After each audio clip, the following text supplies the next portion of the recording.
वक्त सब कुछ सिखा देता है, लोगों के बिना रहना भी और लोगों के बिना जीना भी। दर्द भी उन्हीं को मिलते हैं जो हर रिश्ता दिल से निभाते हैं। मतलबी होना तो इंसान की फितरत है। बारिश रुक जाने के बाद तो छतरी भी बोझ लगने लगती है। अकेले हो तो विचारों पर काबू रखो और सबके साथ हो तो जुबान पर काबू रखो। रुलाया ना कर हर बात ऐ जिंदगी, जरूरी नहीं सबकी किस्मत में चुप कराने वाले हो।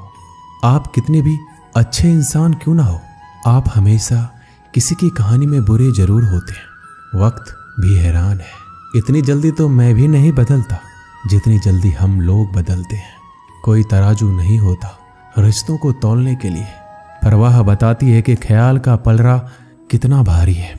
किसी भी व्यक्ति की सहनशीलता एक खींचे हुए रबर की तरह होती है। एक सीमा से ज्यादा खींचे जाने पर उसका टूटना तय है। इतिहास कहता है कि कल सुख था, विज्ञान कहता है कि कल सुख होगा, लेकिन पता है धर्म क्या कहता है? अगर मन सच्चा और दिल अच्छा है तो हर रोज सुख होगा। आदत थी मेरी सबसे हंसकर बोलना, मेरा शौक ही मुझे बदनाम कर गया। श्री कृष्ण कहते हैं खोई हुई दौलत, भूली हुई विद्या फिर से लौट सकते हैं, पर क्या खोया हुआ समय कभी लौटता है? नहीं। सारी जिंदगी रखा है रिश्तों का भर्म मैंने, लेकिन सच तो यह है कि खुद के सिवा कोई अपना नहीं होता। संसार में सुई बनकर रहें, कैंची बनकर नहीं। सुई दो को एक कर देती है और कैंची एक को दो कर देती है। व्यक्ति क्या है ये महत्वपूर्ण नहीं है, परंतु व्यक्ति में क्या है ये बहुत महत्वपूर्ण है। लोगों का मुंह बंद करवाने से अच्छा है अपने कान बंद कर लो, जिंदगी बेहतर बन जाएगी। श्री कृष्ण कहते हैं जीवन में समस्याओं से कौन घिरा रहना चाहता है, कौन कठिनाइयों से घिरा रहना चाहता है? कोई नहीं। आप भी ऐसा नहीं चाहोगे तो ऐसा करने के लिए आप क्या करते हैं? ऐसा करने के लिए अधिकतर लोग कठिनाइयों से दूर भागते हैं, समस्याओं से दूर रहते हैं, और यही आप सबसे बड़ी भूल कर बैठते हैं। समस्या जंगली पशु के समान होती है, जिससे आप जितना दूर भागेंगे वो उतना ही विकराल रूप धारण कर लेगा और अंततः आपका अंत कर देगा। तो इस समस्या से कैसे बचा जाए?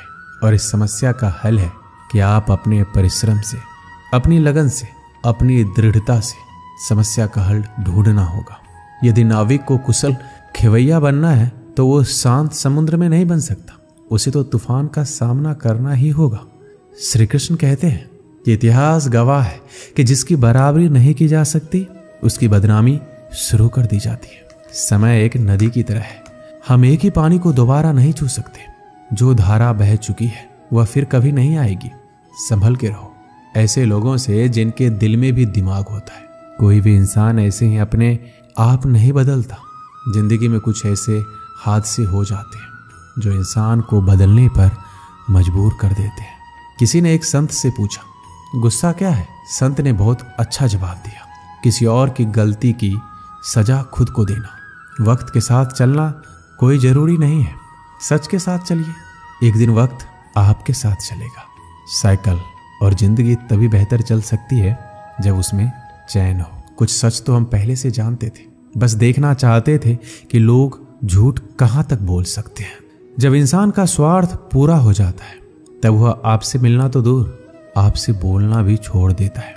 मुश्किल वक्त का सबसे बड़ा सहारा है उम्मीद, जो एक प्यारी सी मुस्कान देकर कानों में धीरे से कहती है सब्र रख, सब अच्छा ही होगा। जरूरी नहीं हमेशा बुरे कर्मों की वजह से ही दर्द सहने को मिले। कई बार हद से ज्यादा अच्छे होने की कीमत चुकानी पड़ती है। किस्मत और हालात दोनों जब साथ ना दे तो उनकी भी सुननी पड़ती है जिनकी कोई औकात नहीं होती। कोशिश आखिरी सांस तक करनी चाहिए, या तो लक्ष्य हासिल होगा या अनुभव। कहते हैं कि प्यार की शुरुआत आंखों से होती है। यकीन मानो प्यार की कीमत भी आंखों से ही चुकानी पड़ती है।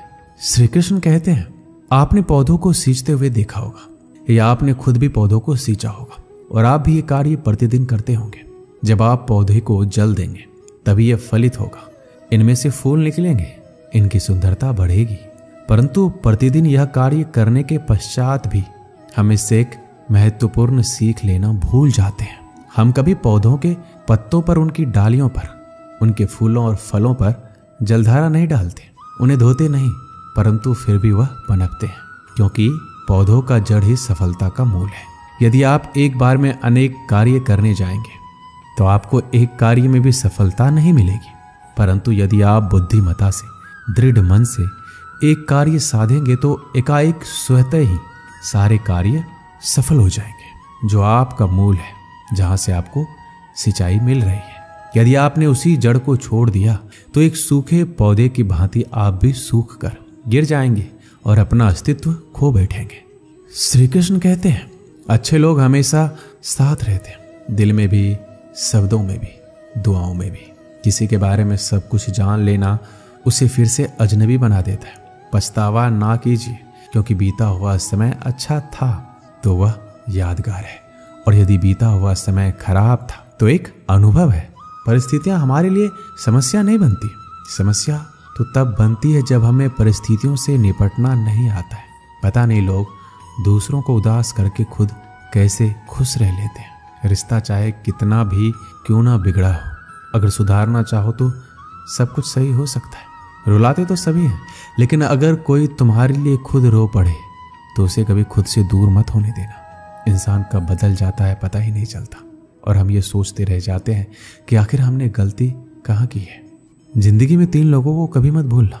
एक तो वो जो मुसीबत में साथ देते हैं, एक वो जो मुसीबत में साथ छोड़ देते हैं, और एक वो जो मुसीबत में आपको डालते हैं।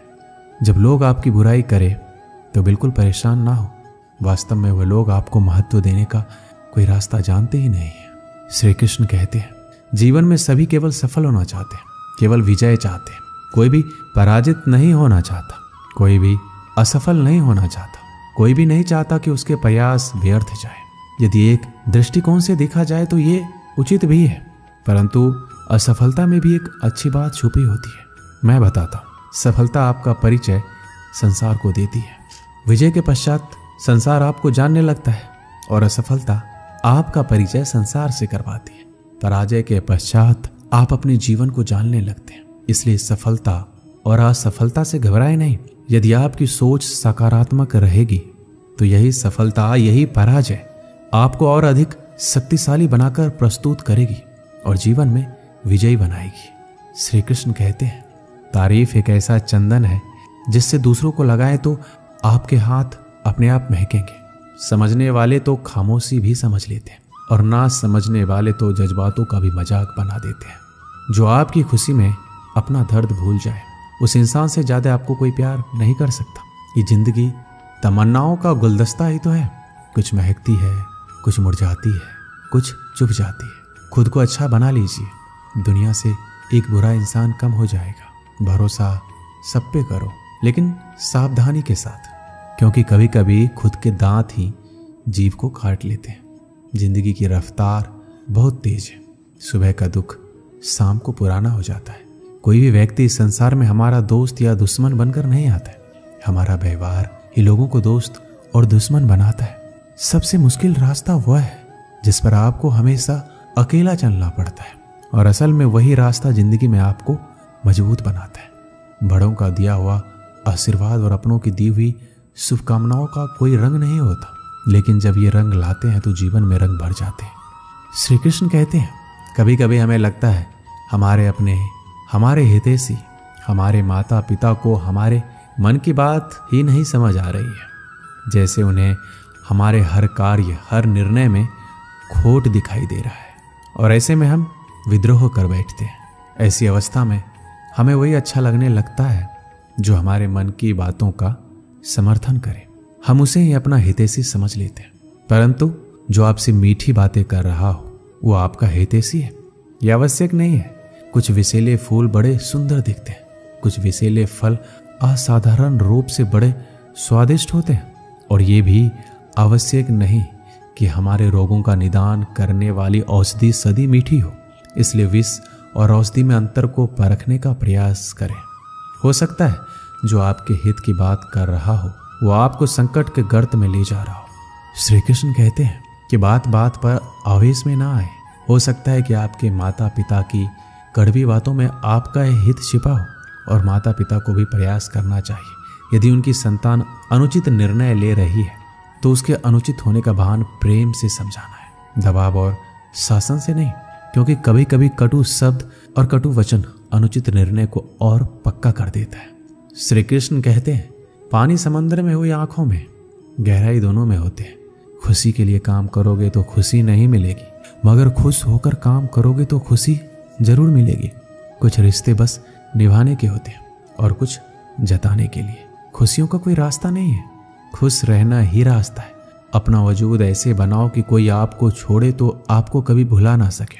हमारी समस्या का समाधान केवल हमारे पास है, दूसरों के पास क्या है? दूसरों के पास तो केवल सुझाव है। जीवन में प्रयास सदैव कीजिए। लक्ष्य या अनुभव दोनों ही अमूल्य है। अहंकार की बीमारी शराब जैसी होती है, खुद को छोड़कर सबको पता चलता है कि इसको चढ़ गई है। बस सिर्फ हंसते रहो, दुनिया वाले सोचते ही रहेंगे कि इसको कौन सा सुख मिल गया है। सफलता की पोशाक कभी तैयार नहीं मिलती है, इसे बनाने के लिए क्या जरूरी है? मेहनत का हुनर। खुश रहना चाहते हो तो 5 बातों पर ध्यान दो। पहला, बीते हुए वक्त को भूल जाओ। दूसरा, वर्तमान में जियो। तीसरा, भविष्य की चिंता ना करो।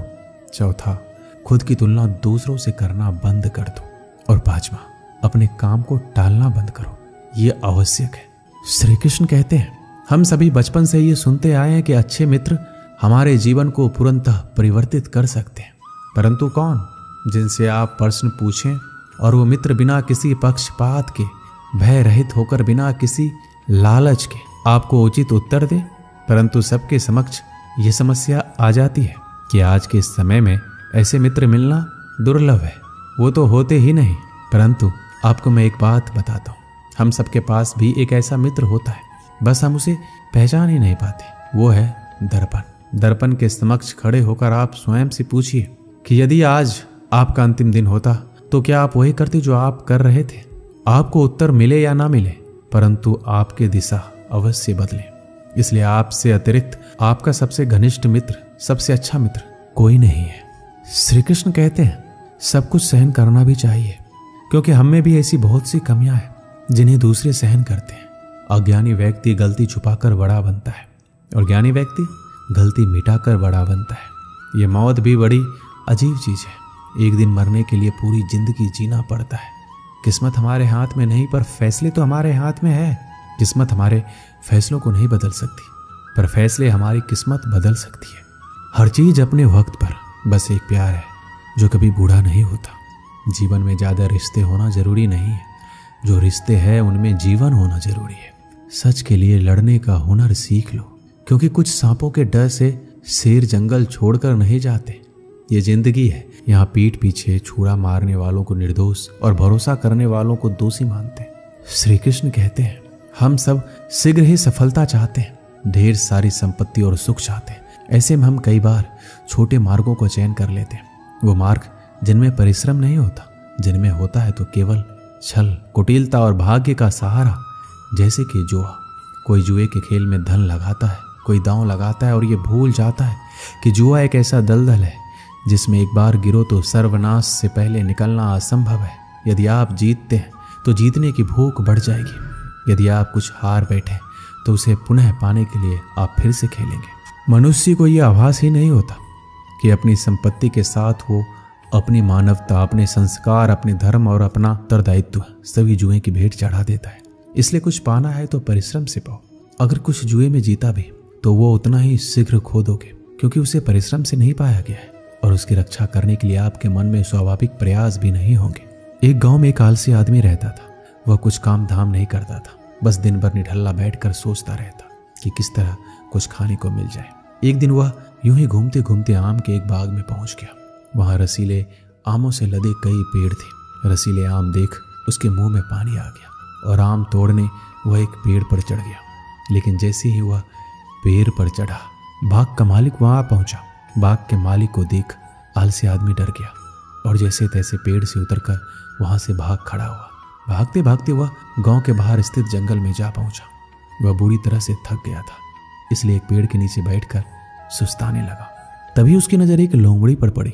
उस लोमड़ी की एक टांग टूटी हुई थी और वह लंगड़ा कर चल रही थी। लोमड़ी को देख आलसी आदमी सोचने लगा कि ऐसी हालत में भी इस जंगली जानवरों से भरे जंगल में लोमड़ी कैसे बच गई? इसका अब तक शिकार कैसे नहीं हुआ? जिज्ञासा में वह एक पेड़ पर चढ़ गया और वहां बैठकर देखने लगा कि अब लोमड़ी के साथ क्या होगा। कुछ ही पल बीते थे कि पूरा जंगल शेर की दहाड़ से गूंज उठा, जिसे सुनकर सारे जानवर डरकर भागने लगे। लेकिन लोमड़ी अपनी टूटी टांग के साथ भाग नहीं सकती थी, वह वहीं खड़ी रही। शेर लोमड़ी के पास आने लगा। आलसी आदमी ने सोचा कि अब शेर लोमड़ी को मारकर खा जाएगा, लेकिन आगे जो हुआ वह कुछ अजीब था। शेर लोमड़ी के पास पहुंचकर खड़ा हो गया। उसके मुंह में एक मांस का टुकड़ा था, जिसे उसने लोमड़ी के सामने गिरा दिया। लोमड़ी उस मांस के टुकड़े को खाने लगी। थोड़ी देर बाद शेर वहां से चला गया। यह घटना देखकर आलसी आदमी सोचने लगा कि भगवान सच में सर्वसर्वा है। उसने धरती के समस्त प्राणियों के लिए, चाहे वह जानवर हो या इंसान, खाने पीने का प्रबंध करके रखा है। वह अपने घर लौट आया। घर आकर वह 3 से 4 दिन तक बिस्तर पर लेटकर प्रतीक्षा करने लगा कि जैसे भगवान ने शेर के द्वारा लोमड़ी के लिए भोजन भिजवाया था, वैसे ही उसके लिए कोई ना कोई खाने पीने का सामान ले आएगा। लेकिन ऐसा कुछ नहीं हुआ। भूख से उसके हालात खराब होने लगे। आखिरकार उसे घर से बाहर निकलना ही पड़ा। घर के बाहर उसे एक पेड़ के नीचे बैठे हुए बाबा दिखाई पड़े। वह उनके पास गया और जंगल का सारा वृत्तांत सुनाते हुए बोला, बाबा जी, भगवान मेरे साथ ऐसा क्यों कर रहे हैं? उनके पास जानवरों के लिए भोजन का प्रबंध है, लेकिन इंसानों के लिए क्यों नहीं? बाबा जी ने उत्तर दिया, बेटा ऐसी बात नहीं है। भगवान के पास सारे प्रबंध है, दूसरों की तरह तुम्हारे लिए भी। लेकिन बात यह है, वो तुम्हें लोमड़ी नहीं शेर बनाना चाहते हैं। दोस्तों, इस कहानी से हमें यही सीख मिलती है कि हम सब के भीतर क्षमताओं का असीम भंडार है। बस अपनी अज्ञानतावश हम उन्हें पहचान नहीं पाते और स्वयं को कामचोर समझकर दूसरों की सहायता की प्रतीक्षा करते रहते हैं। स्वयं की क्षमता पहचानिए, दूसरों की सहायता की प्रतीक्षा मत कीजिए। इतने सक्षम बनिए कि आप दूसरों की सहायता कर सकें। दोस्तों, इस वीडियो में बस इतना ही। मिलते हैं अगली वीडियो में। अपना ख्याल रखिएगा। जय श्री कृष्णा।